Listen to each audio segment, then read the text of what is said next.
Hello everyone, this is Ashish Bhardwaj. Welcome back to my channel. Today our topic is EOR. Before jumping to the topic, which I would like to say, अगर किसी ने मेरे साथ speaking session करना है, आपको पहले से पता है, you guys need to purchase my book from Amazon. Share the order details with me via Instagram, and then we are going to have speaking session. मैं आपको अच्छे से एक्सप्लेन कर दूंगा स्पीकिंग. और सपोज आपको नहीं समझ आया या not interested, just cancel the order and Amazon will refund 100%. So there is nothing you guys are going to lose. So coming back to today's topic is EOR. बहुत सारे बच्चे कंफ्यूज होते हैं जब उनका रिजल्ट आता है कि 0.5 से रह गए, हम EOR भरें क्या ना भरें, भरेंगे तो बैंड्स इंक्रीज होंगे कि नहीं इंक्रीज होंगे.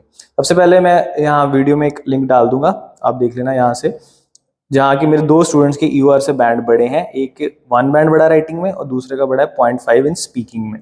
ठीक है, और दोनों जिस इस साल की हैं. Okay, coming back to main topic of discussion. अब EOR कैसे भरे और मतलब कैसे श्योर है कि हम EOR भरनी चाहिए कि नहीं. फर्स्ट ऑफ ऑल, अगर आप सोच रहे हो कि अब रीडिंग और लिसनिंग में भर रहे हैं, ना भरें, क्योंकि उसमें आपके बैंड्स इंक्रीज के चांसेस आर वेरी लेस. उसका मैं रीजन देता हूँ, क्योंकि रीडिंग और लिसनिंग का एक राइट रॉन्ग आंसर है. जब किसी का राइट रॉन्ग आंसर होता है ना, so it's very easy for invigilator to check. उसने देखा ये आंसर राइट है तो राइट, नहीं है रॉन्ग है तो रॉन्ग, सिंपल है. So there is no rocket science in it. So उसमें नहीं चांसेस आपके बढ़ने के. अब रही बात राइटिंग और स्पीकिंग में, उसमें चांसेस होते हैं. क्यों? क्योंकि उसमें कोई राइट रॉन्ग आंसर नहीं है. आई एम श्योर आप बच्चों ने बहुत सारे लोगों के रिजल्ट देखे होंगे. रीडिंग लिसनिंग में 9-9. कभी आपने देखा किसी के राइटिंग स्पीकिंग में 9-9 है? बहुत रेयर होगा. मैंने तो नहीं देखे जिसमें दोनों में 9-9 हो. सो क्यों नहीं 9-9 आते हैं? Because teachers are biased, we form an opinion, और हर बंदा अलग तरीके से सोचता है. सो फर्स्ट ऑफ ऑल, जिन्होंने राइटिंग की रिवैल्यूएशन भरनी है उनके लिए मैं सिर्फ एक चीज कहूंगा, अगर उन्होंने जो IDP का मेंशन स्ट्रक्चर फॉलो किया है 100% किया, चाहे उन्होंने मिस्टेक्स किए हैं, चाहे थोड़ा आउट ऑफ टॉपिक भी लिखा है, बट उन्होंने वो स्ट्रक्चर फॉलो किया है, then they should go for EOR. Chances बहुत ज्यादा है. मेरे खुद के स्टूडेंट के साथ ऐसा हुआ था. She got 5.5 in writing. जब रिवैल्यूएशन भरी एक बैंड इंक्रीज हो गया और उसके 6.5 हो गए. ठीक है, क्योंकि उसने स्ट्रक्चर फॉलो किया था.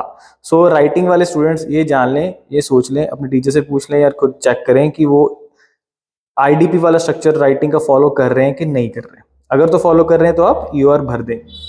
अब सेकेंडली रही बात स्पीकिंग की.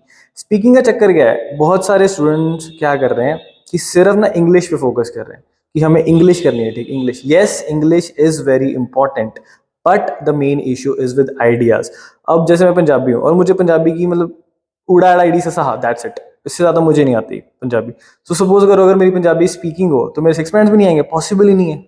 मेरे 6 आराम से आ जाएंगे. सिमिलरली जो बाहर पैदा हो रहे हैं बच्चे, उनकी इंग्लिश नहीं सही, उनकी ग्रामर नहीं सही है, उनके 6 पॉइंट्स नहीं आएंगे स्पीकिंग में. आ जाएंगे अगर उनके पास आइडियाज है. अगर मेरे पास अपनी नेटिव लैंग्वेज में भी आइडियाज हैं, देन 100% मैं इंग्लिश में भी बोल सकता हूँ, किसी लैंग्वेज में भी बोल सकता हूँ.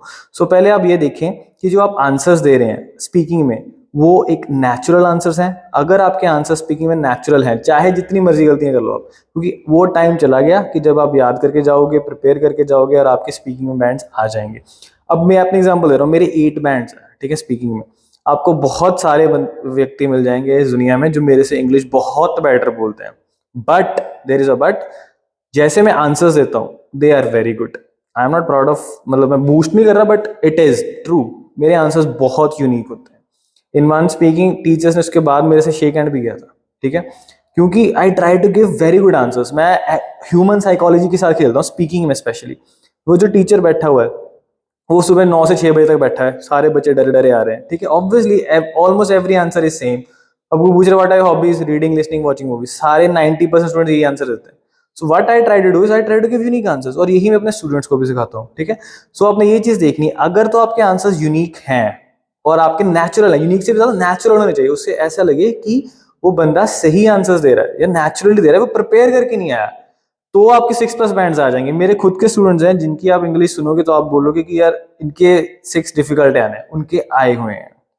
ठीक है, सो आपका इस स्पीकिंग के जज करने का तरीका सिर्फ ये है कि अगर आपके आंसर्स नेचुरल हैं, ग्रामर छोड़ो, बाकी चीज छोड़ो, आप फ्लुएंसी से बोल रहे हैं और आप नेचुरल आंसर्स दे रहे हो, then go for speaking. Revolution also आपके बैंड्स बढ़ जाएंगे. अगर तो आपके आंसर्स थोड़े याद किए हैं और आपकी फ्लुएंसी कम है तो रिस्क है. ठीक है, so this is my opinion. बाकी आपके टीचर्स आपको भी बता सकते हैं कि आप, क्योंकि वो पूछना सबसे ज्यादा इंपॉर्टेंट है, अपने टीचर से पूछो. यही 2 चीजें कि आपके आंसर्स नेचुरल हैं और फ्लुएंसी के साथ. अगर ये टीचर्स बोल रहे हैं कि हाँ है तो EOR भर दो, अगर नहीं है तो रिस्क मत लो. ठीक है। I hope you guys like this video. Thank you so much.